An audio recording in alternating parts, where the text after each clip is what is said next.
हरिः ओम्।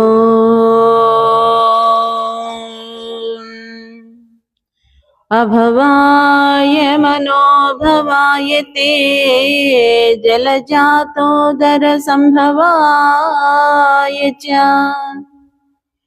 जगतां प्रभवाय साक्षिणे गुरुवर्याय नमो नमः। नीलातुङ्गस्तनगिरितटी सुप्तमुद्बोध्य कृष्णं पाराद्यं स्वं श्रुतिशतशिरःसिद्धमध्यापयन्तः सोच्छिष्टायां सृजनिगलिते या बलात्कृत्य भुङ्क्ते गोदा तस्यै नम इदमिदं भूय एवास्तु भूयः।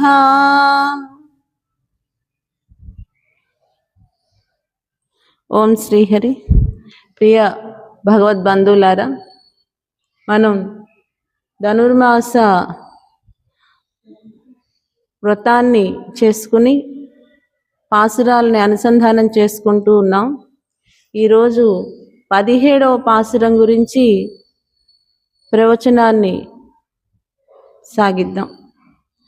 నిన్నటి రోజున ఆండాళ్ గోపిక నాయగనాయ నింద్ర నందగోపనుడయ కోయిల్ కాపనే అని క్షేత్రపాలకుల్ని ద్వారపాలకుల్ని వేడుకుని స్వామి యొక్క నిద్రాకాలిక సౌందర్యాన్ని చూడాలి అని చెప్పి ఆండాళ్ గోపిక మరి ఇతరి గోపికలతో నందగోపుల వారి భవనానికి చేరారు. ఆ నందగోపుల వారి భవనానికి చేరాక అక్కడ వాళ్ళు ఒక సన్నివేశాన్ని చూశారు. వెళ్ళంగానే వీళ్ళు ఏమనుకున్నారు అని అంటే, అక్కడ మనం లోపలికి వెళ్ళంగానే శ్రీకృష్ణయ్య ఉంటారు అనుకున్నారు. కానీ అక్కడ వాళ్ళు ఒక 4 పడకలు చూశారు. 4 పడకలు చూసి వాళ్ళు అక్కడున్న వారందరినీ కూడా లేపడానికి ఈ పాసురంలో చెప్తూ ఉన్నారు. அம்பரமே தண்ணீரே சோரே அறம் செய்யும் எம்பெருமான் நந்த கோபாலா எழுந்திராய் கொம்பனார்க்கெல்லாம் குழந்தே குலவிளக்கே எம்பெருமாட்டிய சோதாய் அறிவுராய் அம்பரமூடறுத்து ஓங்கியுலகளந்தா உம்பர் கோமானே உறங்காதெழுந்திராய் செம்பொற்களடி செல்வா பலதேவா உம்மியும் நீயும் முரங்கேலோரெம்பாவாய்.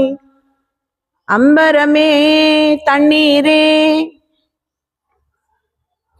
మనం 17వ పాసురాన్ని చెప్పుకుంటూ ఉన్నాం. ఆండాళ్ గోపిక ప్రతి వస్తువులోనూ అక్కడున్న ప్రతి వాటిలోనూ కూడా భగవంతుణ్ణే దర్శిస్తోంది, ఆచార్యులే మనకి ప్రబోధ చేస్తోంది అని చెప్పడానికి నిదర్శనంగా భగవద్గీతలో శ్రీకృష్ణుడు చెప్పినట్లుగా ఆమె చేస్తోంది. మహాత్మానస్తు మాం పార్థ దైవీం ప్రకృతిమాశ్రితాః భజన్యానన మనసో జ్ఞాత్వా భూతాదిమవ్యయం. మహాత్ములట గొప్పవాళ్ళు అంటే భగవంతుని గురించి తెలుసుకునే మహాత్ములు. మనకి ఆళ్వార్లను నిద్ర లేపారు కదా ఆండాళ్ గోపిక. లేపినప్పుడు ఒక్కొక్కళ్ళు ఒక్కొక్క దాంట్లో మహాత్ములు. ఒకళ్ళు మనన శక్తి, ఒకళ్ళు జ్ఞానశక్తి, ఒకళ్ళు నిధి, ఒకళ్ళు ధ్యాస, ఇలాగా గొప్ప వాళ్ళు కదా వాళ్ళందరూ కూడా మహాత్మానస్తు మాం పార్థ, గొప్ప వాళ్ళందరూ ఓ అర్జున ప్రతి దానిలోనూ, ఈ ప్రకృతిలో కనిపించే ప్రతి దానిలోనూ కూడా భగవంతుణ్ణే దర్శిస్తారు. ఇది భగవంతుడికి సంబంధించింది అని చెప్పి దర్శిస్తారు. ఈ భగవంతుణ్ణి దర్శిస్తారు అని ఎవరు చెప్తున్నారు? ఈ ప్రకృతిలో కనిపించే ప్రతి దానిలోనూ కూడా భగవంతుడే ఉన్నాడు అని ఎవరు చెప్తారు? చెట్లు పెరుగుతూ ఉన్నాయి, నీళ్లు పోస్తే పెరుగుతున్నాయి, నీళ్లు పోయినవి కూడా పెరుగుతున్నాయిగా. అవి ఎలా పెరుగుతున్నాయి?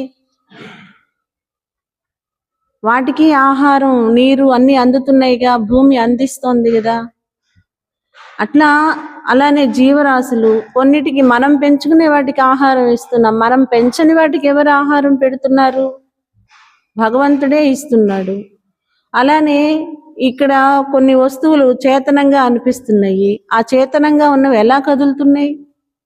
ఇలా వాటిల్లో ఒక చర్చ చేసుకుని వీటన్నింటిలోనూ కూడా భగవంతుడే ఉన్నాడు అని చెప్పి వాళ్ళందరూ దర్శిస్తూ ఉంటారు. వాళ్ళు మహాత్ములు అవుతారు. అలాంటి మహాత్ములు అవుతారు అని ఎవరు చెప్తున్నారు ఇక్కడ భగవద్గీతలో? శ్రీకృష్ణుడు చెప్తున్నాడు.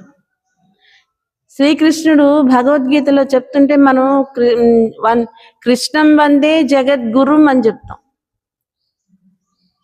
కృష్ణం వందే జగద్గురుం, ఇది మనకు తెలిసిన విషయమే కదా. కృష్ణ పరమాత్మని ఆచార్యుడిగా గురువుగా కూడా చెప్పుకుంటూ ఉంటాం మనం. అలా భగవద్గీతలో స్వామి చెప్పారు ఈ విషయాన్ని. ఇక్కడ ఆండాళ్ గోపిక మరి ఇతర గోపికలందరూ కూడా ఆచార్యులని, భగవంతుణ్ణి, భగవన్ నామాన్నే దర్శిస్తూ ఉన్నారు. ప్రతి చోట కూడా ప్రతి విషయంలోనూ వాళ్ళనే చెప్తూ ఉన్నారు. అలానే ఈరోజు కూడా అక్కడ వీళ్ళకి ముందు ఒక పడక కనిపించింది, ఒక పడుకుని ఉన్న శయ్య కనిపించింది. ఎవరు ఇక్కడ పడుకుంది అని అంటే వీరు ఎవరి భవనానికి వెళ్ళారు? నందగోపుల వారి భవనానికి వెళ్ళారు. ఆ నందగోపుల వారి భవనానికి వెళ్ళినప్పుడు వాళ్ళకు ఒక శయ్య కనిపించింది, అక్కడ నందుల వారు కనిపించారు. అక్కడ వీళ్ళందరూ ఇవి దర్శిస్తూ ఉన్న సమయంలో ఎవరిని చూస్తే వాళ్ళ చరిత్ర గుర్తొస్తూ ఉంటుంది. మనకి ఇది తెలిసిన విషయమే కదా. ఇప్పుడు మన ఎవరైనా చూశారనుకోండి, వీళ్ళు ఫలాని గుళ్ళో ఉంటారు అని చెప్తారు. మన పేరు తెలియలేదు అనుకోండి, అమ్మా ఓం శ్రీహరి అమ్మా అని పిలుస్తారు. మనం వెంటనే వెనక్కి తిరిగి చూస్తాం, మన్నే పిలుస్తున్నారు ఎవరో అని. మన పేరు ఓం శ్రీహరా, కానీ మన ఓం శ్రీహరి పిలుస్తాం మనం అని వాళ్ళకి అలా గుర్తు. ఆ గుర్తు కోసం వాళ్ళు మిమ్మల్ని అమ్మ ఓం శ్రీహరి అమ్మ అంటే మన ఎవరో పిలుస్తున్నారని వెనక్కి తిరిగి చూస్తాం. అలానే ఇక్కడ నందగోపుల వారిని చూడంగానే ఆయన చరిత్ర గుర్తొచ్చిందట వీళ్ళకి. ఆయన గురించి చెప్తున్నారు. ఏంటి నందగోపుల వారికి ఉన్న ప్రత్యేకత ఏంటి అని అంటే, అంబరమే తన్నీరే సోరే అరం చెయ్యం. ఆయన ఒక వ్రతం, ఒక దీక్షలాగా చేస్తారట దాన్ని. ఏంటి అని అంటే, ఎవరైనా ఇంటికి రాగానే ఆయన ముందు మంచి నీటిని ఇవ్వడం, ఆహారం పెట్టడం, వస్త్రాన్ని ఇవ్వడం. అంబరమే ముందు వస్త్రం ఇస్తారట, తన్నీరే మంచి నీరు ఇస్తారట, అరం చెయ్యం మంచి భోజనం కూడా పెడతారట, సోరే మంచి భోజనం కూడా పెడతారు ఆయన అని చెప్తున్నారు. అదే భోజనము వాళ్ళు వచ్చిన సమయానికి ఏ సమయం అయితే అది, అంటే అతిథి మర్యాద గుర్తొచ్చింది వారికి. అంటే ఆయన్ని చూడంగానే వాళ్ళకి ఆ అతిథి మర్యాద గుర్తొచ్చింది అని అంటే ఆయన ఎంత బాగా వాళ్ళకి అలాంటి ఇది ప్రింట్ వేశారో చూడండి. ఆ సంస్కృతిని, ఎలాంటి సంస్కృతిని ఆయన వాళ్ళకి అలవాటు చేశారో చూడండి. ఆయన గొప్ప, అక్కడ ఉన్న వాళ్ళందరిలోకి కూడా రాజు ఆ రేపల్లెలో. ఆయన కూడా ఎవరైనా రాగానే ముందు అతిథి మర్యాదే ముఖ్యము అని చెప్పి తెలియజేస్తున్నారు. అట్లా ఇక్కడ ఎవరైనా వస్తే అలా ఇస్తారు అనేది, ఎట్లా ఇస్తారో తెలిసిన వాళ్ళు ఇచ్చేవి అవతల వారికి చాలినంతగా. మనం గత పాసురాల్లో కూడా చెప్పుకున్నాం, దానము ధర్మము అనేది ఉన్నాయి అని చెప్పి. ధర్మం వేరు, దానం వేరు.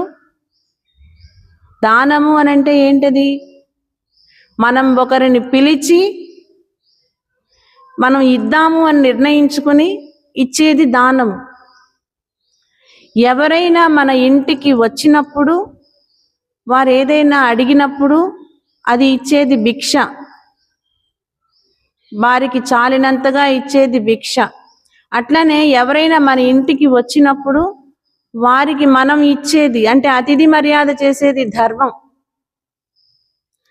అంటే వారు మన ఇంటికి వచ్చారు, వారి యొక్క సౌకర్యాన్ని మనం చూడాలి అని చెప్పి. ఎవరైనా ఇంటికి రాగానే రండి, కూర్చోండి, మంచినీళ్ళు తాగుతారా? ఏ సమయానికి వచ్చారో ఆ సమయానికి వాళ్ళకి మనం అవి ఇవ్వడానికి ప్రయత్నం చెయ్యాలి. అలాగా ఇచ్చే అలవాటు ఉంది ఇక్కడ ఈ నందగోపుల వారి భవనంలో. రాగానే ఆయన చూడంగానే ఆయన యొక్క క్వాలిటీస్, ఉత్తమ లక్షణాలు గుర్తొచ్చినాయి. అలాంటి ఆయన ఈయన అని చెప్పి వీళ్ళందరూ కూడా చెప్పుకుంటూ ఉన్నారు. ఇలాగ చేయడానికి కారణం ఎవరో తెలుసా? అంబరమే, తన్నీరే, సోరే ఇలాంటివన్నీ ఇవ్వడానికి ఈయనకి అలా ఇవ్వాలి అనే భావన కలిగింది. ఈయన పెద్దవాళ్ళు చేసేది పిల్లలు చేస్తుంటారు. మరి ఈ తండ్రి గారు చేస్తూ ఉన్నారు. చిన్నప్పటి నుంచి ఈ నందగోపుల వారి చేయడం అనేది ఈ పిల్లలు చూస్తూ ఉన్నారు. పెద్దలు ఏం చేస్తుంటే పిల్లలు అదే కదా చేస్తారు, నేర్చుకుంటారు కదా. అలానే ఇట్లా ఈ నందగోపుల వారికి అలవాటు ఇలా ఇవ్వడం అనేది. ఇలా ఇవ్వడం అలవాటు అనేది ఈ శ్రీకృష్ణయ్య చూశాడు. ఈయన కూడా ఇచ్చారు అలానే. అసలు ఈ ఇంట్లోనే ఉంది ఆ లక్షణం. దానము ధర్మము అనే గుణం ఆ ఇంట్లోనే ఉంది. తండ్రి చేసిందే తనయుడు కూడా చేశాడు. ఆయన అలా ఇస్తున్నారు. వచ్చిన వారికి మంచి వస్త్రాలు, నీరు, భోజనం ఇవన్నీ కూడా వారికి చాలినంతగా సంతృప్తిగా ఇస్తూ ఉన్నారు.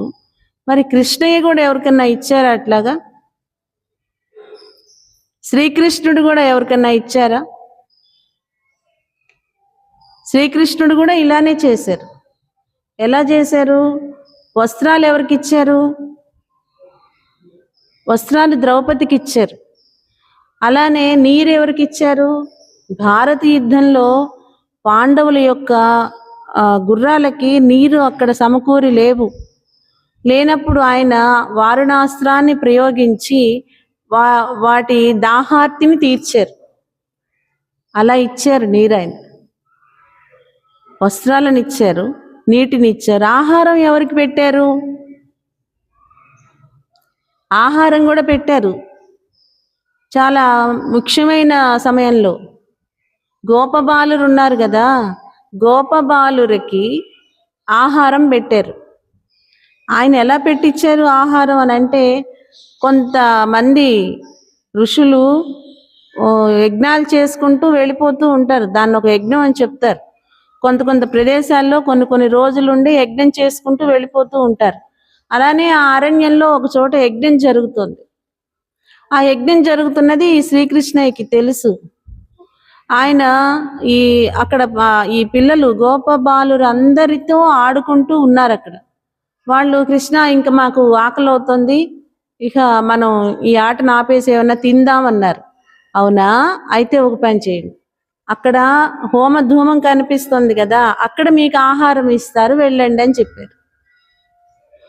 అంటే అక్కడ వాళ్ళు ఏమన్నారు, ఇంకా మేము యజ్ఞం సమాప్తి చెయ్యలేదు, ఈ యజ్ఞం సమాప్తి అయితే కదా ఆహారం, అంటే నివేదనలు అవన్నీ అయ్యాకే కదా అన్నట్టు వాళ్ళు చెప్పారు. కృష్ణ నువ్వు పంపించావు, అక్కడ ఆహారం ఇలా అన్నారు అని చెప్పి మళ్ళీ వచ్చేసారు. ఆయన ఏం చెప్పారో తెలిసిన, మునిపత్నుల దగ్గరికి వెళ్ళండి, వాళ్ళు ఆహారం ఇస్తారు అని చెప్పారు. మళ్ళీ అక్కడికి వెళ్ళారు, ఆ మునిపత్నుల దగ్గరికి వెళ్ళారు. ఏంటర్రా అని అడిగారు వాళ్ళు. అడిగితే ఆహారం కోసం కృష్ణయ్య పంపించారు అన్నారు. ఒక్క నిమిషం కూడా ఆలోచించలేదు. వెంటనే వాళ్ళు వండుకున్న పదార్థాలన్నీ కూడా చక్కగా మూటగట్టుకుని కృష్ణయ్య దగ్గరికి వెళ్ళి మీకు ఆహారం ఇస్తామని చెప్పి అక్కడికి తీసుకొని వచ్చి వాళ్ళు ఆ గోపబాలురికి ఆహారం పెట్టారన్నమాట. చాలా సంతృప్తిగా తిన్నారు. ఆ తండ్రి చేసిన పనే ఈ కొడుకు కూడా చేశారు. నందగోపుల వారిని చూస్తూ కొంతమంది చెప్తారు, అబ్బా నిన్ను చూస్తే మీ నాన్నగారిని చూసినట్టుందయ్యా అని అంటారు. లేదు, ఆ కొడుకు పరిచయం అయి ఉన్నారనుకోండి, ఆ కొడుకుని కూడా ఇలానే చెప్తారు, మీ అబ్బాయి కూడా ఇలానే ఇచ్చారండి మాకు, మీ అబ్బాయి కూడా ఇలానే చేశారండి మాకు అని చెప్తారు. అంటే ఎవరం మనం మన పిల్లలకి మంచి నేర్పిస్తామో అది మన పిల్లలు ఆ మంచిని అలా తీసుకువెళ్ళిపోతూ ఉంటారు అనడానికి ఇక్కడ నందగోపుల వారిని చూస్తే ఆయన ఆహారము, వస్త్రము, నీరు సమర్పిస్తారు అనేది ఒక ప్రత్యేక లక్షణంగా చెప్తున్నారు. అలానే నందగోపుల వారి కుమారుడైన శ్రీకృష్ణుడు కూడా మరి ముఖ్యమైన అంటే ఎప్పుడూ ఇస్తారు ఆయన దాతృత్వానికి ఎటువంటి ఇది లేదు, కుంటూ లేదు, నిరంతరం ఇస్తారు ఆయన. కానీ ఏదైనా సరే ముఖ్యమైన సమయాల్లో అవసరమైన విషయాన్ని మాత్రం మనం ఇక్కడ చెప్పుకుంటున్నాం. భగవంతుడైన శ్రీకృష్ణుడికి అక్కడ ఉన్న నందగోపుల వారికి వాళ్ళ దాతృత్వంలో ఎటువంటి ఇది లేదు. అంటే ఎలాగ చెప్పాలి, ఇంత మట్టుకే అనేది లేదు. ఓ నలుగురు వచ్చారు, ఆ నలుగురి వరకే, ఈ 10 మంది వచ్చారు, ఈ 10 మంది వరకే అనేది లేదు. ఎంతమంది అయినా సరే వాళ్ళ దాతృత్వం ఏమీ తగ్గదు. ఆ దాతృత్వంలో ఆ కృష్ణయ్య ఉన్నారు, ఆ నందగోపుల వారు ఉన్నారు. ఇవ్వడము అనేది వాళ్ళకి ప్రధానమైన లక్షణము. అది అక్కడ వాళ్ళు ఇచ్చే అంబరమే తన్నీరే సూర్య, ఎవరొచ్చినా ఇస్తారు వాళ్ళు. అలా ఎవరిచ్చారు ఇక్కడ అని అంటే శ్రీకృష్ణయ్య ఇచ్చారు. మునిపత్నులకి ఆహారం వసుకుట, గుర్రాలకి నీటిని వసుకుట, ద్రౌపదికి వస్త్రాన్ని వసుకుట, ఆయన అలాగ చేశారు. నందగోపుల వారు కూడా అలానే చేస్తారు. నందగోపుల వారు చేయడం ఏంటి, మనం చేద్దాం అనుకున్న వ్రతం ఏంటి, ఈ వ్రతంలో ఈ అసలు ఈ ఇచ్చే ఈ దీని గురించి ఏంటి అని అంటే, మనం చేసే పూజలని బట్టి, మనం చేసే దాన ధర్మాలని బట్టి మన యొక్క వ్యక్తిత్వం, హైందవ సంప్రదాయం నిలబడి ఉంటుంది అనడానికి ఇది చెప్తున్నాం.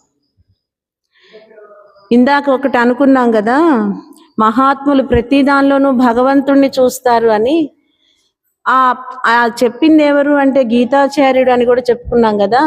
ఇక్కడ నందగోపుల వారిని వీళ్ళు ఆచార్యుడిగా భావిస్తున్నారు. ఆచార్యులకి, గురువులకి దాతృత్వము అనేది ఒకరు చెప్తే వచ్చేది కాదు. అది వారంతటా వారే ఇస్తారు. ఎలా ఇస్తారు? ఇది పరమాత్మ ఇచ్చింది. ఈ పరమాత్మ ఇచ్చింది ఆ జ్ఞానాన్ని 10 మందికి ఇవ్వాలి. దాతృత్వము అంటే తెలుసు కదా మనకి. 4వ పాసురంలో ఆండాళ్ గోపిక, నీ దాతృత్వాన్ని తగ్గించుకోవద్దు.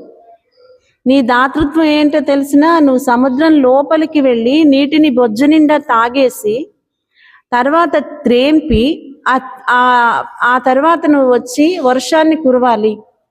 ఆ వర్షం కురిసేటప్పుడు ఇక్కడ ఇన్ని సెంటీమీటర్లే కురుస్తాను, అక్కడ అంత మట్టుకే కురుస్తాను కాదు.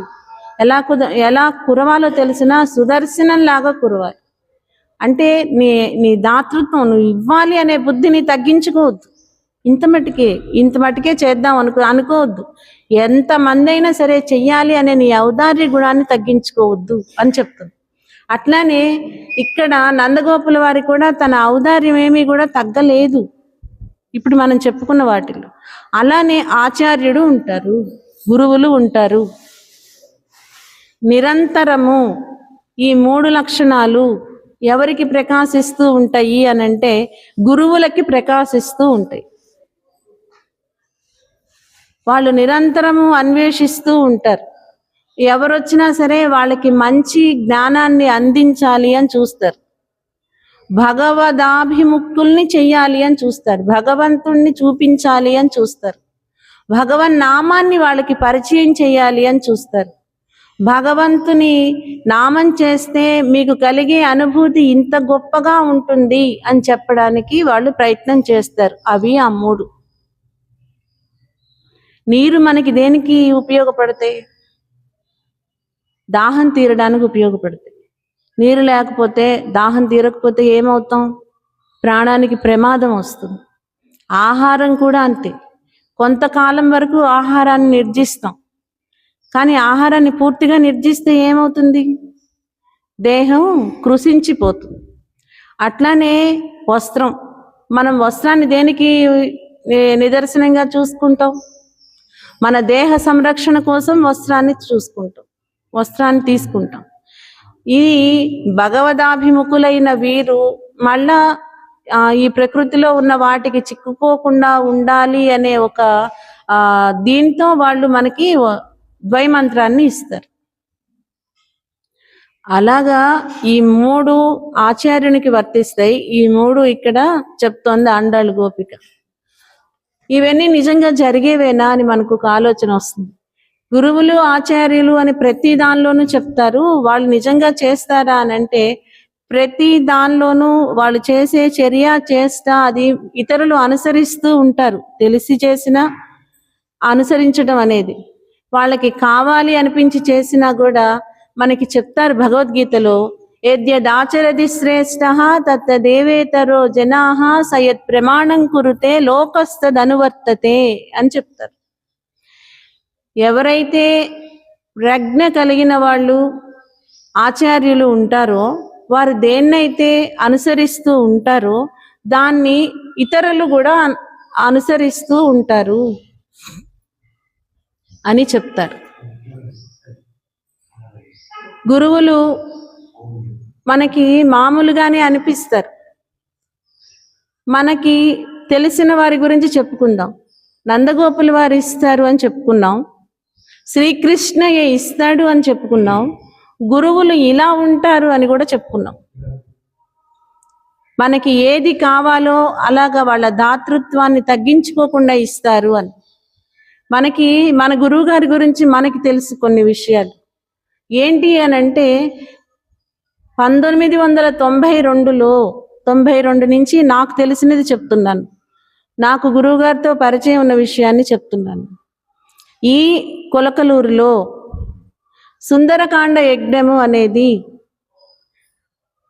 మన కేశవస్వామి గుడి ఉంది చూసారా, కేశవస్వామి గుడిలో అది ఒకసారి 9 రోజులు ఒకసారి 18 రోజులు అలా చేశారు, యజ్ఞం చేశారు, సుందరకాండ యజ్ఞం చేశారు. అంతకుముందు అంటే ఆ యజ్ఞం తర్వాత మళ్ళా ఈ కొలకలూరులో పారాయణ అనేది అంతకుముందు లేదండి. పారాయణ చెయ్యడము అనేది లేదు, స్తోత్ర పాఠం అనేది లేదు.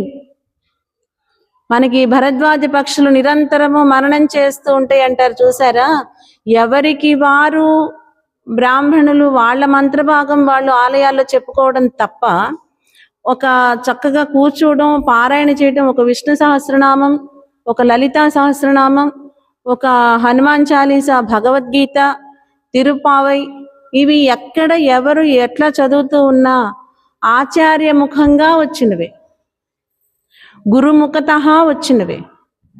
ఒకళ్ళంటూ ఉపదేశం జరిగితే దాని నుంచి వెళ్తూ ఉంటాం. ఒక కోయిల కూయడం మొదలు పెడితే ఆ పక్కనున్నవన్నీ కూస్తూ ఉంటాయి కదా, కానీ ముందు కూసిన కోయిలని గుర్తిస్తాం. గుర్తించి ఏం చెప్తాం, వసంతకాలే సంప్రాప్తే కాకః కాకః పికః పికః అని చెప్పినట్టుగా వసంతకాలం వచ్చింది అనడానికి గుర్తుగా ముందు దాన్ని గుర్తించి ఈ కోకిల కూసింది చూసారా. అలాగా ఈ కొలకలూరులో 91, 92 ఆ టైంలో పారాయణ అని మొదలుపెట్టింది మన గురువు గారితోనే, యజ్ఞము మొదలుపెట్టింది మన గురువు గారితోనే. ఆ తర్వాత 1,00,000 మల్లెల పూజ చేసింది రాజలక్ష్మి అమ్మవారికి మన గురువు గారితోనే. ఆ తర్వాత ఇక్కడ అంటే ఎలాగ చెప్పాలి అని అంటే మనకి తెలిసినవి చెప్తూ ఉంటాం, తెలుసుకోవాలి. అంటే భగవంతుడు చేస్తున్నాడు, గురువులు చేస్తున్నారు.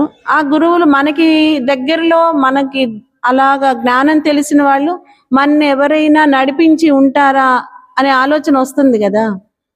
ఇప్పుడు ఏదైనా సరే ఒక ప్రూఫ్, నిజంగా ఇలా ఉన్నారు ఎవరైనా, పుస్తకాల్లో చెప్పినట్టుగా ఇట్లా ఎవరైనా ఉన్నారా, నిజంగా ఇలా ఎక్కడైనా జరుగుతుందా అని అంటే జరుగుతాయి, ఉంటాయి. మన పరిసరాలు గమనిస్తూ ఉంటే అది తెలుస్తుంది. పారాయణ అనేది వచ్చింది మన ఆలయం నుండి, మన గురువు గారి నుండి. ఆ తర్వాత యజ్ఞాలు అనేది 6 నెలల దీర్ఘకాలిక యజ్ఞం మన గుంటూరు జిల్లాలో ఎవ్వరూ చేసి ఉండరు, ఖచ్చితంగా చేసి ఉండరు 2000 టైంలో. ఆ తర్వాత గీతా యజ్ఞాలు కూడా ఇక్కడ చేసాం మనం, సప్తాహాలు కూడా చేసాం, సంవత్సర కాలిక యజ్ఞం కూడా చేశారు. ఆలయాల్లో గోవులు ఆలయాల్లో ఉండి వాటిని సంరక్షించుకునేది ఏదైనా చేశాము అని అంటే 2000 టైం నుంచి మన ఆలయంలోనే జరిగింది మన గురువుగారితోనే. తర్వాత అందరూ చేస్తున్నారు, అది ఇంకా మంచి పని. ఒక మంచి పనిని 10 మంది స్వీకరించారంటే ఇంకా మంచి భావన కలుగుతుంది కదా. తర్వాత నుంచి వచ్చినాయి. మొట్టమొదట పెట్టిన వాడిని గుర్తుపెట్టుకుంటారు. దానికోసం చెప్తున్నాను ఇది. అలానే ఆలయాల్లో అన్నదానాలు జరుగుతున్నాయి, చాలా సంతోషం. అది మొదలైంది మన ఆలయం నుండి, మన గురువు గారి నుంచే. 2000 సంవత్సరంలో 6 నెలల పాటు అన్నదానం జరిగింది ఇక్కడ. అది ఈ పల్లెటూళ్ళలో కొంతమంది అడిగారు ఆ టైంలో, ఈ యజ్ఞం కనుక మీరు గుంటూరులో పెట్టి ఉన్నట్టయితే ఎంత బాగుండేదో స్వామి అని అడిగారు. నేను ఉన్న చోటు కదా, నేను పుట్టిన ప్రదేశం కదా, పవిత్రం కావలసింది, చెయ్యాల్సింది, ఉండాల్సింది. మహాత్మా ఇందా చెప్పుకున్నాను చూసారా, వాళ్ళని మహాత్ములు అంటారు. నేను ఆచార్య గురు సంబంధంతో చెప్తున్నా ఈ విషయాన్ని. వాళ్ళని మహాత్ములు అంటారు. శంకరాచార్యులు వారు పుట్టిన కారడి అనే ప్రదేశం ఉంది కదా కేరళలో, అక్కడికి వెళ్తేనట ఆ చరిత్ర చదువుకున్న వాళ్ళు ఆ నేల మీద అలా అలా దొర్లి ఆ మట్టిని ఇలా రాసుకుంటారట. అంత గొప్ప మహానుభావుడు ఇక్కడ పుట్టాడు కదా అని. అంటే వాళ్ళు అలా పుట్టి ముందు గమనించడం వాళ్ళు మహాత్ములు అవ్వడానికి కారణం. అలానే ఇక్కడ మనకి ఒక యజ్ఞం పుట్టింది అన్న, ఒక అన్న సంతర్పణ అంటున్నారు, తదియారాధన పుట్టింది అన్న, ఒక పారాయణ పుట్టింది అన్న, లేదు అమ్మా ఎవరైనా మీ ఇంటికి వస్తే, లేదు ఆలయానికి వస్తే, ఈ ఆలయంలో వచ్చి దర్శనం చేసుకుని వెళ్ళే వారికి ఏదైనా సరే మీకు తోచింది ఏదో చెప్తారు కదా, కాయో పండో ఫలమో ఏది, లేకపోతే పటికి బెల్లమో ఏదో ఒకటి ఇచ్చి పంపించండి. మీకు నచ్చిన, మీకు ఏదో అంటారు చూసారా, అలాగా ఇవ్వాలి అని కాదు, మీకు ఇవ్వాలి అనే భావనతో ఇవ్వండి. ఇక్కడ చెయ్యాలి అనే దాతృత్వంతో చేస్తున్నారు నందగోపుల వారు. అట్లానే వారు మన ఇంటికి వచ్చారు, మన దాకా, వారికి నేనేదో ఇవ్వాలి. అలానే కదా ఇచ్చింది ఆమ్లక ఫలం, ఉసిరి పండు. అలా ఇవ్వండి, నేను ఇవ్వాలి వీరికి, నేనేదో ఇవ్వాలి, మన దాకా వచ్చారు వీరు. మీకు తెలిసిన మంచి మాటలు, ఈ కొలకలూరులో ప్రవచనము అనేది ఎవరైనా చెప్తున్నారు, ఎక్కడైనా చెప్తున్నారు అని అంటే మన గురువు గారితోనే. అంతకుముందు భజనలు ఉండేవి, అవి కూడా మన ఆలయం నుండే పుట్టినాయి భజనలు కూడా. అదేలాగా అంటే 1980లో ఇక్కడ భజన పుట్టింది, దాని నుంచి విస్తృతమైనవి, అది కూడా సంతోషమే. ఈ ఇక్కడ పుట్టి పెరిగి అందరూ స్వీకరిస్తున్నవన్నీ కూడా అందరూ చేస్తున్నారంటే చాలా సంతోషం, మామూలు సంతోషం కాదు. దీన్ని ఆనందము అని కూడా అనాలి. ఎందుకనంటే వాళ్ళు ఇంత మంచి పని చేశారు, దీన్ని మనం ప్రొసీడ్ అవుదాం. గొప్ప పని చేసిన తండ్రి కన్నా కూడా గొప్ప పని చేశారని గుర్తించి కొడుకు దాన్ని నిలబెట్టుకుంటూ వస్తే అప్పుడు అది గొప్పతనం పెరుగుతుందట. మా నాన్నగారు చేస్తూ ఉండేవాళ్ళు చిన్నప్పటి నుంచి నాకు తెలుసు అని చెప్పి నందగోపుల వారు చేస్తున్నది గమనించి శ్రీకృష్ణుడు చేసింది భారతంలో చెప్పుకోవటంలా మనం. అలానే మన గురువు గారు ముందు మొదలు పెట్టింది మిగిలిన వాళ్ళందరూ చేస్తున్నారనేది చాలా సంతోషం. అందుకోసం చెప్తున్నాను, మనకి దగ్గరలో ఆలయాల్లో అంతకుముందు బిందెలతో నీళ్లు తీసుకుని వచ్చేవాళ్ళు. నీరు అక్కడ నిల్వ లేదు నాకు తెలిసి, అంటే తీర్థం నీరు. ఆ తర్వాత తీర్థం నీటి కోసం బయటికి వెళ్లకుండా నీటిని ఆలయాల్లో ప్రవేశపెట్టింది కూడా మొట్టమొదట మన ఆలయం నుండి. తీర్థం బయట నుంచి కాదు, ఆలయంలోనే తీర్థం తీసుకోవాలి అనే విషయంగా పైపులు అనేవి, వాటర్ పైపులు వేయించింది కూడా మన ఆలయం నుంచే. ఓం శ్రీహరి స్లోగన్ పుట్టింది కూడా మన గురువు గారి నుండి. ఒక మంచి భావన కలిగి భావనతో రచించిన 3 అక్షరాలని, ఆ 3 అక్షరాలని భగవంతుడి దగ్గర సమర్పణ చేసి నిన్ను ఈ రకంగా ఈ జీవులు తలుచుకోవాలి అనే సంకల్పంతో మొదలుపెట్టిన పదం అది. ఏదో దీనికి సంబంధించిందో దానికి సంబంధించిందో ఏదేదో ఇక్కడున్న వాతావరణానికి సంబంధించిన ఈ పదాన్ని వాడేస్తే పని అయిపోతుంది, అలా వచ్చింది కాదు. అలా కొంతకాలమే పలకగలుగుతాం. కానీ నేను ఈ ఓం శ్రీహరి అనే పదాన్ని నిన్ను ఈ జీవులు ఎప్పుడు గుర్తు చేసుకుని నీ నామంతో వాళ్ళు తరించాలి అని చెప్పి ఈ స్లోగన్ని నేను సృష్టించి నీకు పాదాల దగ్గర సమర్పిస్తున్నాను. నీ పాదాల దగ్గర సమర్పిస్తున్న ఈ స్లోగన్ని భక్తులుగా మారాలి, భగవంతుణ్ణి తలుచుకోవాలి అని సృష్టించిందే ఈ ఓం శ్రీహరి అనే పదం. అదేదో ప్రింట్ కోసమో, అదేదో గుర్తు కోసమో, అదేదో ఇంకేదో దానికోసమో వచ్చింది కాదు. ఒక భగవన్ నామాన్ని అనుకోవాలి. ఆండాళ్ గోపిక చెప్తుంది, భగవంతుడు చాలా దూరం కానీ భగవన్నామం అంటే మాకు చాలా ఇష్టం. భగవంతుని నామం అంటే మాకు చాలా ఇష్టం. ఎందుకో తెలిసినా అది ఎప్పుడు మాతోనే ఉంటుంది. ఆ నామం తలుచుకోగానే ఆయన రూపం కనిపిస్తుంది. అందుకని ఆ నామాన్ని వాయినాల్ పాడి మనతినాల్ సింధిక, ఆ నామాన్ని మేము కీర్తిస్తున్నామని చెప్తుంది. అలాగా వచ్చింది ఓం శ్రీహరి అనేది. అది కూడా మన గురువు గారి నుండి వచ్చింది. ఇప్పుడు ఇక్కడ నిరంతరం అన్నదానం జరుగుతుంది, ఆ విషయం తెలుసు కదా.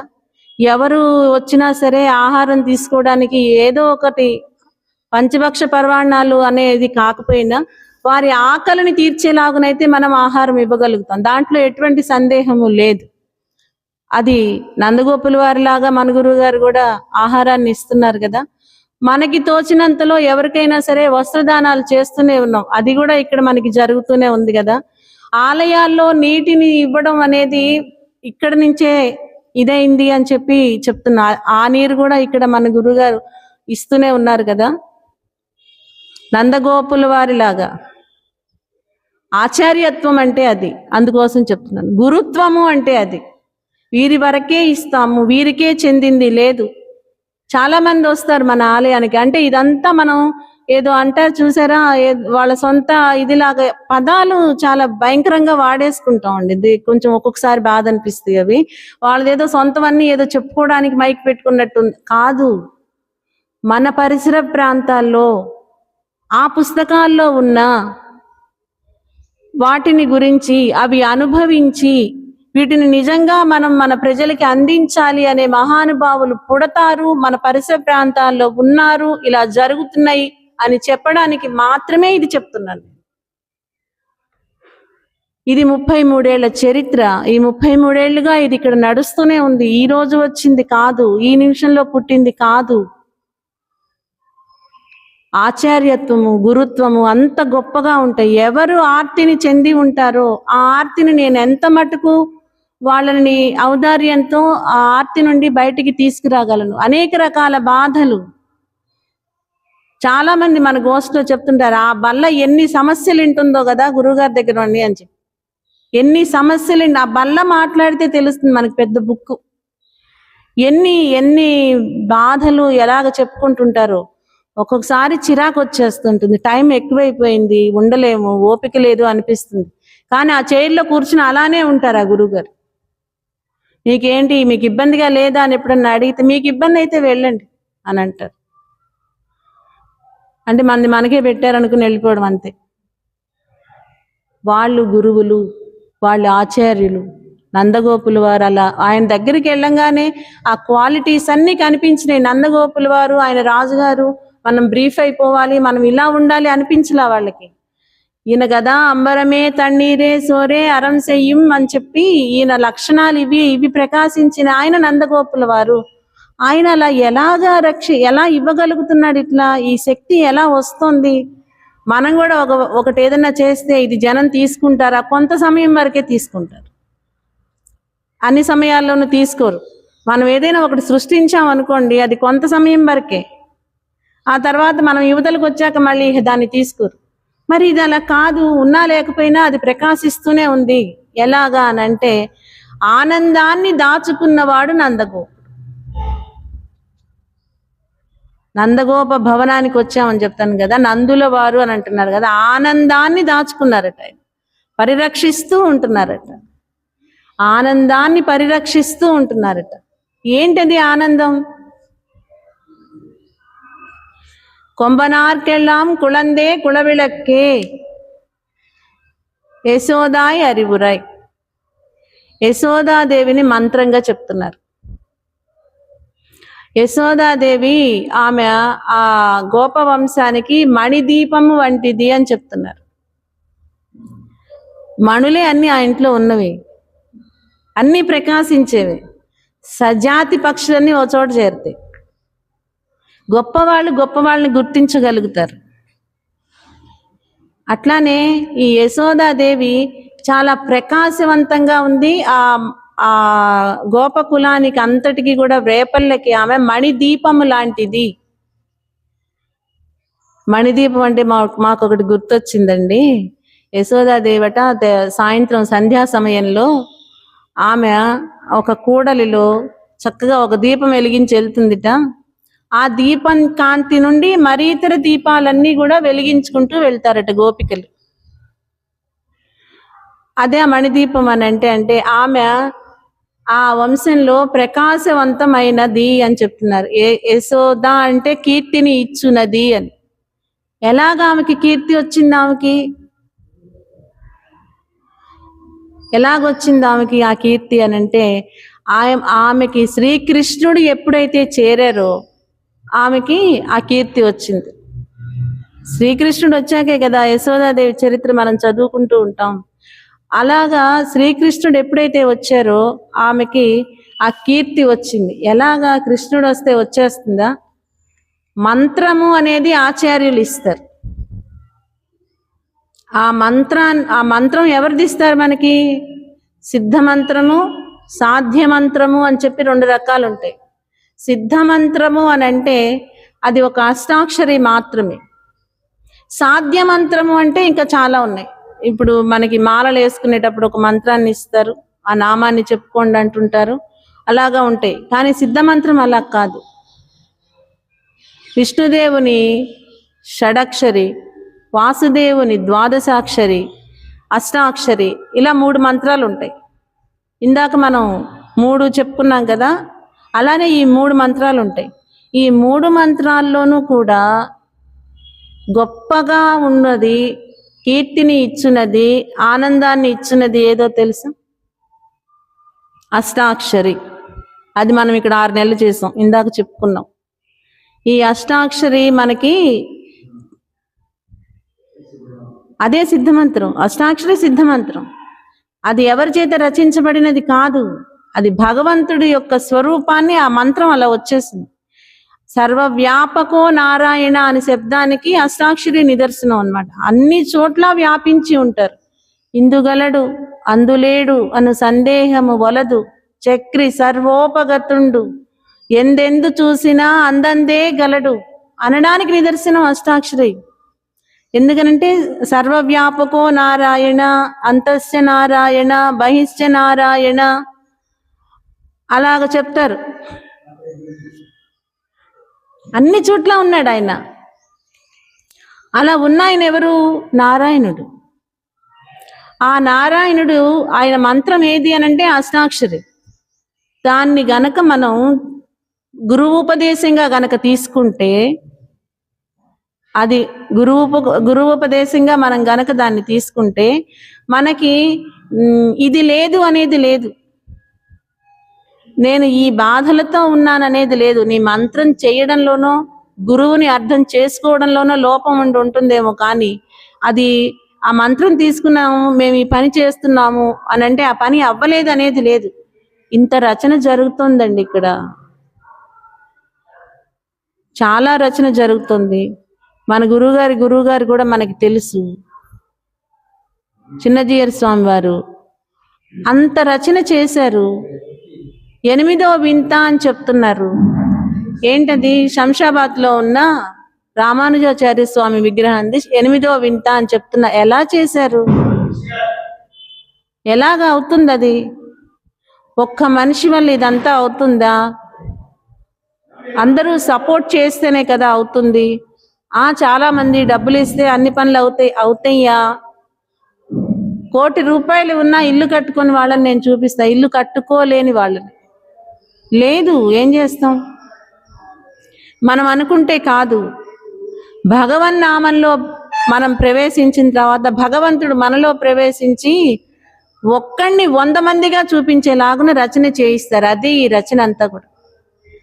అక్కడ చిన్నజీయర్ స్వామి వారు చేసిన, ఇక్కడ మన గురుగారు చేసిన, ఏం చెప్పాను?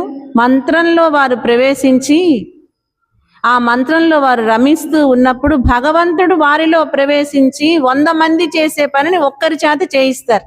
అలా చెయ్యాలి జపం, అలా చెయ్యాలి నామం, అలా చెయ్యాలి. భగవంతుడిని మన మనసులోకి అలాగ తీసుకోవాలి. అలా తీసుకున్నప్పుడు ఏమవుతుందో తెలిసిన ఆనందమే ఉంటుంది.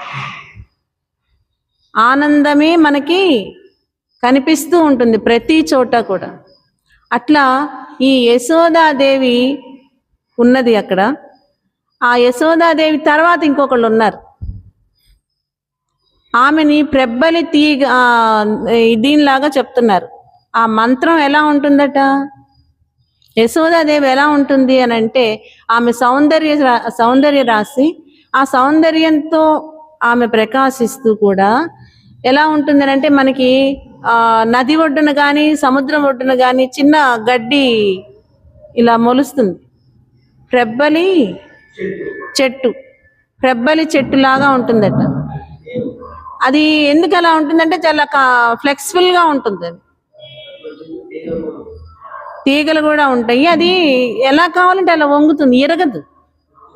ఎలా కావాలంటే అలా ఉంటుంది. అది యశోదాదేవిని దాంతో పోలుస్తుంది ఆండాళ్ గోపిక. ఎందుకు అలా పోల్చారు? చక్కగా మంచి ఏ పళ్ళ వృక్షంగానో లేకపోతే ఏ ఇదిగానో పోల్చొచ్చు కదా, అలా ఎందుకు పోల్చారు అని అంటే మంత్రం మనకి ఎలా కావాలంటే అలా ఉపయోగపడుతుంది అనడానికి అది నిదర్శనం అన్నమాట. సముద్రం నుండి కానీ నదుల నుండి కానీ అలలు వస్తూ ఉంటాయి కదా, భయంకరంగా వస్తాయి ఒక్కొక్కసారి. ఆ అలలు వచ్చినప్పుడు నేను ఇలానే ఉంటాను అన్నవి ఏమైపోతాయి, బయటికి కొట్టుకొచ్చేస్తాయి. అల ఎక్కువయ్యి గాలి ఎక్కువైనప్పుడు ఏమవుతాయి, ఇలానే ఉంటాను అని చెప్పి అలానే నుంచుని ఉన్న చెట్లు ఏమన్నా ఉన్నాయి అనుకోండి, అవి ఏమవుతాయి, కొన్ని ఇరిగిపోతాయి, కొన్ని బయటకు వచ్చేస్తాయి. కానీ ఆ అలలని తట్టుకొని అల వచ్చినప్పుడు వంగి అల వెళ్ళిపోయిన తర్వాత మళ్ళీ లేచే గుణం దేనికి ఉంటుంది అని అంటే ఆ ఫ్లెక్సిబుల్గా ఉన్న చెట్లకే ఉంటుంది. అలాంటి చెట్టుతో పోల్చారు ఇక్కడ, అలాంటి తీగతో పోల్చారు యశోదాదేవిని ఈ ఆండాళ్ గోపిక. మంత్రం మనకు అలా ఉపయోగపడుతుంది. మనకి కష్టాలు వచ్చినప్పుడు లేకపోతే మనం ఏదో తీరని దుఃఖంలో ఉన్నప్పుడు ఆ మంత్రం మనకి ఎలా ఉపయోగపడుతుంది అని అంటే దాని నుంచి దూరం చేయడానికి ఉపయోగపడుతుంది. దూరం చేశాక ఆనందాన్ని ఇస్తుంది. అందువల్ల మనం మంత్రాన్ని అంత బాగా చెయ్యాలి. ఆ నందగోపుల వారి పక్కన యశోదాదేవి పవళించి ఉంది. ఆ యశోదాదేవి తర్వాత ఉన్నారట మనకు కావలసిన వారు. వీరు మనకు అక్కర్లేదా అంటే వీరి ద్వారానే వారు వచ్చారు. శ్రీకృష్ణయ్య అక్కడ పడుకుని ఉన్నారట. ఉన్నారు ఇక్కడ. శ్రీకృష్ణుని లేపాలి అని చెప్పి ఈ యశోదాదేవిని కూడా దాటుకుని శ్రీకృష్ణయ్య దగ్గరికి వెళ్ళారు. చిన్నపిల్లలు కదండి, వాళ్ళకి ఎవరు కావాలో వాళ్ళ దగ్గరికి వెళ్ళిపోతారు. ఎలా వెళ్ళారో తెలియదు, మనం చెప్తే తెలుసుకుంటారు. అట్లానే అక్కడికి వెళ్ళారు వీళ్ళు. వెళ్ళి ఆ కృష్ణయ్యని లేపుతూ ఉన్నారట. ఆయన్ని ఎలా లేపుతున్నారు అని అంటే వీళ్ళు ఫస్ట్ వామనమూర్తిగా అనుకున్నారు కదా, ఆ వామనమూర్తి అవతారంతో అంటే ఎటువంటి తల్లిదండ్రులకి కూడా సంబంధం లేకుండా ఆకాశాన్ని చీల్చుకుని పైకి వెళ్ళగలిగే అంత వాత్సల్యం కలిగిన వామన చరిత్రలో ఉంటుంది కదా మనకి, ఇంతింతై ఒటుడింతై నభోవీధి పైనంతే అంతటి వాత్సల్యం కలిగిన. ఎప్పుడైతే వామనుడు అలాగా దానం చేయడానికి నీటిని వదిలారో వెంటనే ఆయన ఇంతగా వచ్చినవాడు అంతగా అయ్యాడు అని చెప్తుంటారు కదా. అంతగా ఎప్పుడయ్యాడు, నాకు ఈ బలిచక్రవర్తి దానం ఇచ్చారు అనే ఒక వాత్సల్యంతో అంతవాడయ్యారు. అలాంటి శ్రీకృష్ణుని ఇప్పుడు మేము నిద్ర లేపుతున్నాం, లేవాలి అని చెప్తున్నారు. అనగానే ఆయన ఆగండి, నన్ను కాదు ఇప్పుడు లేపాల్సింది మీరు. ఇప్పుడు మీరు లేపాల్సింది నా పక్కన ఉన్న మా అన్నగారిని లేపండి అని చెప్పారు. పిల్లలు ఏదైనా తెలియక తప్పు చేస్తే గురువులు భగవంతుడే సరి చేస్తారు. మిగిలిన వాళ్ళందరూ కూడా అప్పుడు ఇట్టుండేవాడు, మేము సరి చేస్తే ఇట్టు అయ్యాడు అని చెబుతారు. కానీ వారు చెప్పరు, మీకు తెలియక ఇటు వచ్చారు, ముందు వారిని లేపండి అని చెప్పారు శ్రీకృష్ణుడు. వెంటనే అయ్యా అవును నిజమే, మనం ఇప్పుడు బలదేవ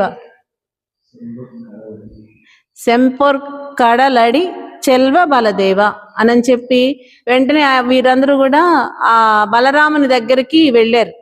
ఆయన ఏమో ఒక కాలు ఇలా పెట్టుకుని పడుకున్నారట, చాచి. ఒక్కొక్క రకంగా పడుకుంటారు, అందరూ ఒకలా పడుకోరు కదా.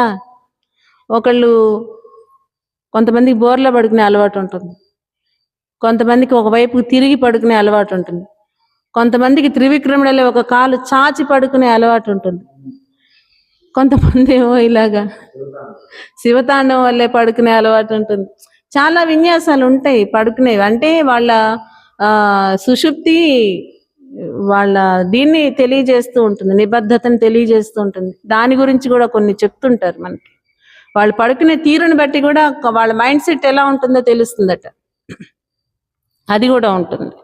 ఈయన ఇలా కాలు చాచి పడుకున్నారట. ఆ కాలు చాచి పడుకోగానే వీళ్ళు ఆగండి ఆయన కాలికి ఒకటి ఉంది చూసారా, మీకు తెలుసా ఈ విషయం? ఎవరైనా మనం ఒక చోటికి తీర్థయాత్రలకు పుణ్యక్షేత్రాలకు వెళ్ళామనుకోండి, ఎవరో వెళ్తూ ఇట్టానే వెళ్తారు.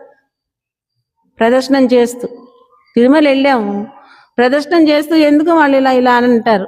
ఆ చుట్టూ నడుస్తూ వస్తున్న క్యూ వాళ్ళు కూడా అలానే చేస్తారు.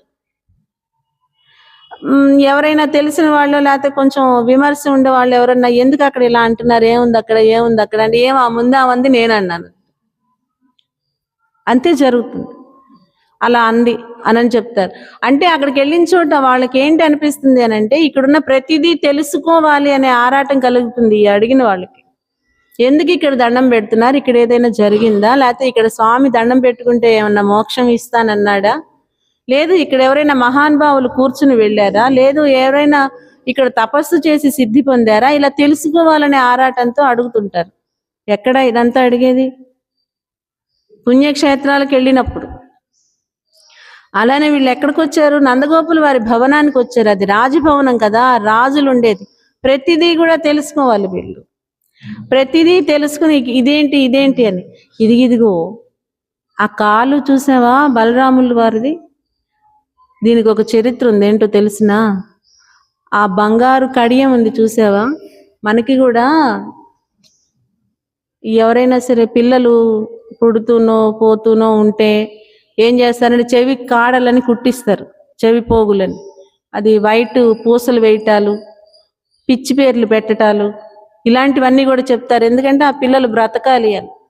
అట్లానే బలరాముణ్ణి అక్కడి నుంచి దేవకీదేవి గర్భం నుంచి తీసుకొచ్చి రేవతి గారి గర్భంలో, రోహిణి గారి గర్భంలో ప్రవేశపెట్టారు. ఆ ప్రవేశపెట్టిన తర్వాత ఈయన పుట్టి సలక్షణంగా ఉన్నాడు. అంతకు ముందు వారందరూ కూడా ఆయన తీసుకెళ్ళిపోతున్నారు కదా, కంసుడు తీసుకెళ్లి సంహరించేస్తున్నాడు. అంటే ఎవరు లేనట్టే.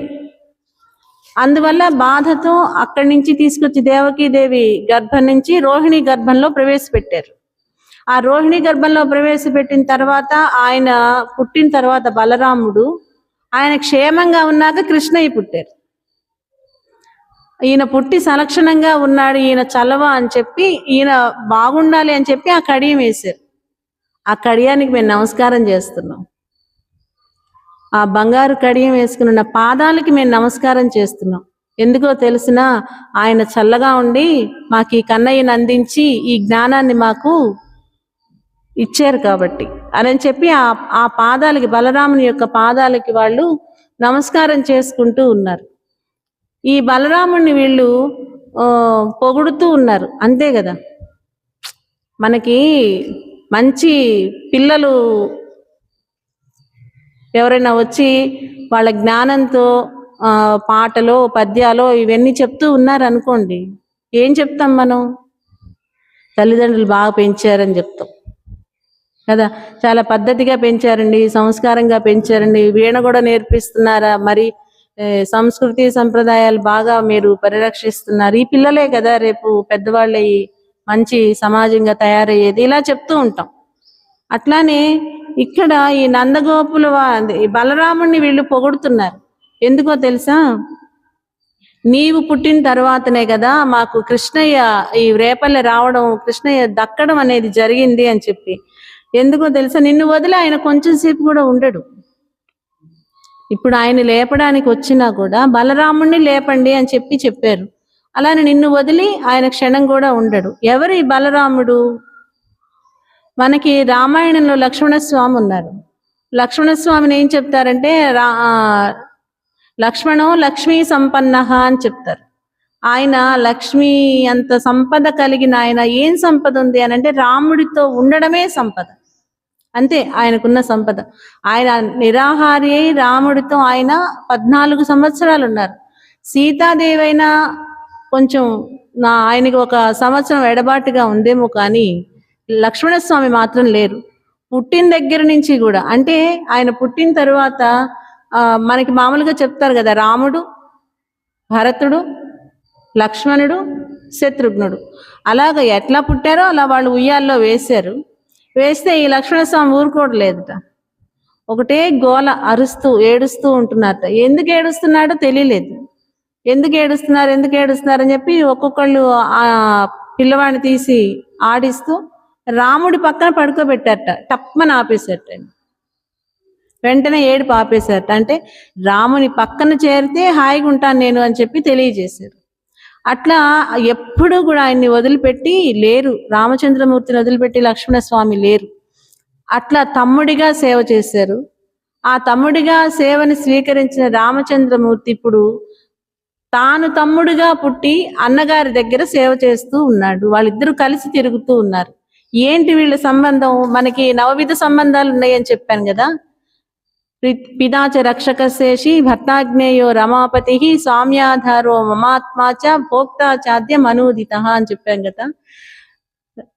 రక్షక శేషి శేష సంబంధం ఎవరికి?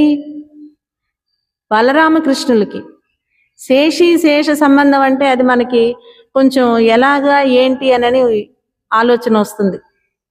వీళ్ళు అన్నారట, మీరు వచ్చి మమ్మల్ని రక్షించాలి, మమ్మల్ని కాపాడాలి, మమ్మల్ని వ్రతానికి రమ్మని ప్రోత్సహించాల్సింది పోయి మేమే వచ్చాం, అయినా మీరు లేవటం లేదే. నీ శయ్య మీద ప్రశాంతంగా పడుకోవడం అనేది, అంటే పాలకడలిలో శేషశయ్య మీద శ్రీమన్నారాయణుడు పవళించి ఉంటాడు అనేది మనందరికీ తెలిసిన విషయం. శయ్యే పవళిస్తుందా? ఎక్కడన్నా మంచం పడుకుంటుందా? పడుకుందిగా. అలా పడుకునుంటే ఎలా కుదురుతుంది? లేవాలి అని చెప్పి చెప్తున్నారు. ఈ శేష సంబంధం ఏంటో ఇదొక్కటి తెలుసుకుని ఈ పాసురం ముగిద్దాం. నివాస శయ్యాసన పాదుకాంసుకు ఉపధాన వర్షాతపవారణాదిభిః శరీర భేదైస్తవ శేషతాంగితైః యథోచితం శేష ఇతీరి తేజినైః నివాస శయ్యాసన. గురువుగారు మంత్రం ఇచ్చారు శేషుడికి, అనంతుడికి. మంత్రం ఇచ్చిన గురువు గారు ఆయన హృదయ కమలం నుంచి పుట్టినవారు. వికనస మహర్షి చేత ఉపదేశం పొందినవాడు శేషుడు. ఆ ఉపదేశం పొందిన శేషుడు భగవన్నామాన్ని ఎంత బాగా చేశాడు అనడానికి ఆయన చేసే సేవలు నిదర్శనం. మనం దేనికోసం జపం చేస్తాం? భగవంతుడి కోసం చేస్తాం. నారాయణ అష్టాక్షరి చేస్తాం. అట్లానే శేషుడు కూడా చేశాడు. ఇందాకే అనుకున్నాం కదా, మన పరిసర ప్రాంతాల్లో ఎవరైనా ఈ నామాన్ని చేసి తరించిన వాళ్ళు ఉన్నారా అని గమనించుకుంటూ ఉంటాం అనని. అట్లానే శేషుడు ఉపదేశం తీసుకుని ఎంత బాగా చేశారు అని అంటే భగవంతుడికి ఎలాగ కావాలంటే అలా అయిపోవాలి నేను అన్నట్లు చేశారట. ఎట్లా అవుతారు? ఆయన ఇలా కూర్చోవాలి అనుకుంటే ఆయన కుర్చీ అయిపోతారు. ఆయన పడుకోవాలి అనుకుంటే ఆయన పాన్పులాగా అయిపోతారు. లేదు ఆయన ఎక్కడికో వెళ్ళాలి అనుకుంటే, ఏంటి నేను ఇప్పుడు బయటకు వెళ్ళాలనుకుంటే ఆయన పాదుకల్లాగా అయిపోతారు. అలానే ఆయన ఇంకా ఏదైనా సరే దూర ప్రయాణం చేయాలనుకుంటే చాందిని లాగా అయిపోతారు. ఆ తర్వాత అరే ఇక్కడ నేను ఇప్పుడు పైన ఉన్న ఉత్తరీయం మర్చిపోయి వచ్చానే అనుకుంటే ఆయన ఉత్తరీయం లాగా అయిపోతారు. ఆ తర్వాత ఆయన తలగడ దిండులాగా అయిపోతారు. స్వామి ఎలాగ ఏది కావాలి అనుకుంటే నిమిషంలో అలాగ ఆయన అయిపోతారు. ఎంత అంటే శేషి సంబంధం అంటే అది. పరమాత్మ, ఆయన పరమాత్మ శేషి. మనము శేషులం.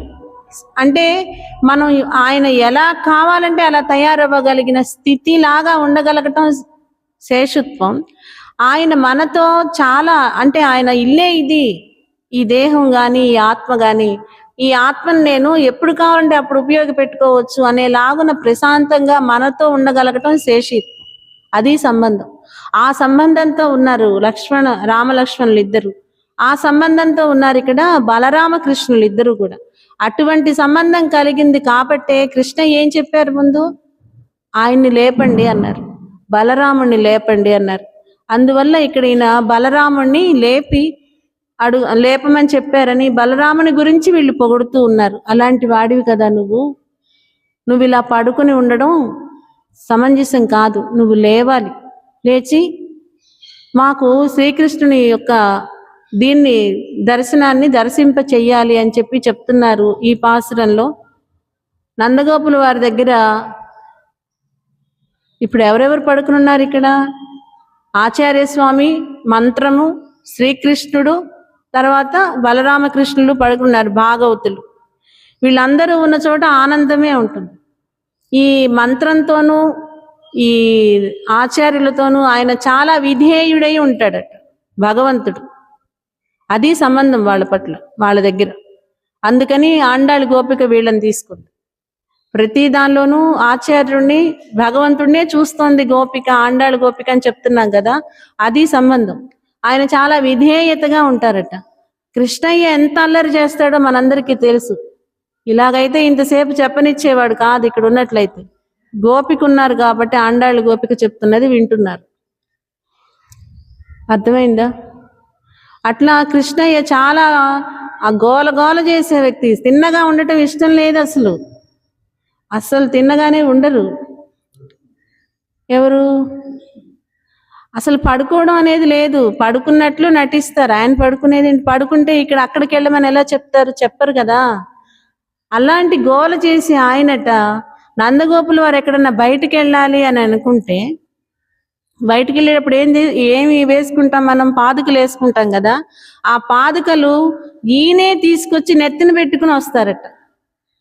అమ్మో, నా కొడుకు ఎంత విధేయుడో, ఎంత గౌరవం కలిగిన వాడో, ఎంత భక్తి, ఎంత భయం ఉంది తల్లిదండ్రులంటే, ఎంత సంస్కృతి సంప్రదాయంగా ఉన్నాడని చెప్పి నందులు వారు ఎత్తుకొని ముద్దాడే అంత వినయంగా పాదుకలు నెత్తిన పెట్టుకుని, నాన్నగారు మీరు బయటికి వెళ్తున్నారుగా, పాదుకలు వేసుకోండి అని చెప్తారట. చాలా సౌమ్యంగా. అమ్మో, అసలు చాలా విధేయత కలిగిన వాడు నా కుమారుడు అని చెప్పి నందగోపుల వారు ఆనందపడిపోతారట. మళ్ళీ వెంటనే ఆయన ఎప్పుడైతే అది అలా దాటారో, ఇక యశోదాదేవి దగ్గర తెలుసు కదా మనకి, ఆమెని ఇంకా గొడవ పెడతారు ఆయన. ఇది కావాలి, అది కావాలి. పిల్లలు తల్లి దగ్గర గొడవ పెడతారు కదా, అలా పెడతారట. అక్కడ విధేయతగా ఉన్నారు. ఇక్కడ ఎందుకు ఇలా ఉన్నారనంటే, మంత్రంతో ఆయన ఆడుకుంటూ ఉంటారు. ఆచార్యుడికి భగవంతుడు విధేయుడై ఉంటాడు. యశోదాదేవి మంత్రం అని చెప్తున్నాం కదా, మంత్రంతో ఆయన ఆనందంగా విహరిస్తూ ఉంటారు. వేదాంత వీధులలో విహరించు గిరిధారి, ఎదిరా నీ మురళి ఉదర ఒకసారి. వేదాంత వీధులలో ఆయన విహరించేది, వేదాంత వీధులలో ఆయన ఆట ఆడుకునేది ఎవరితో? మంత్రంతో. ఆ మంత్రం ఇక్కడ యశోదాదేవి, ఈమె దగ్గరేమో ఆయన అస్సలు తిన్నగా ఉండడు, ఆయన గొడవ చేస్తూనే ఉంటాడు. అలాంటి ఆయన ఎవరికి మళ్ళీ వసుడై ఉంటాడు అని అంటే, ఆయనతో కలిసి ఉన్న భక్తులతో శేష సంబంధం కలిగిన భాగవతోత్తములతో ఆయన బంధం కలిగి ఉంటారు. అలాంటి బంధంతో ఈరోజు ఆండాళి గోపిక ఆచార్యుణ్ణి, మంత్రాన్ని మనకి పరిచయం చేసి, భక్తుల్ని కూడా పరిచయం చేసింది, భాగవతోత్తముల్ని పరిచయం చేసింది. వీళ్ళందరితో భగవంతుణ్ణి కీర్తించడం ఆనందం అని చెప్తుంది. నామాన్ని కీర్తించి మనం పాసురాన్ని ముగిద్దాం. ఓం నమో భగవతే వాసుదేవాయ.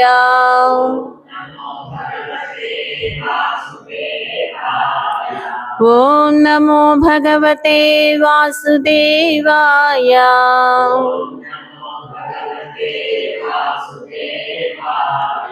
ఓం నమో భగవతే వాసుదేవాయ.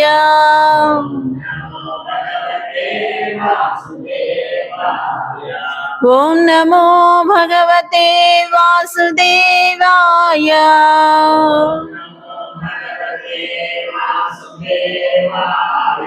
ఓం నమో భగవతే వాసుదేవాయ.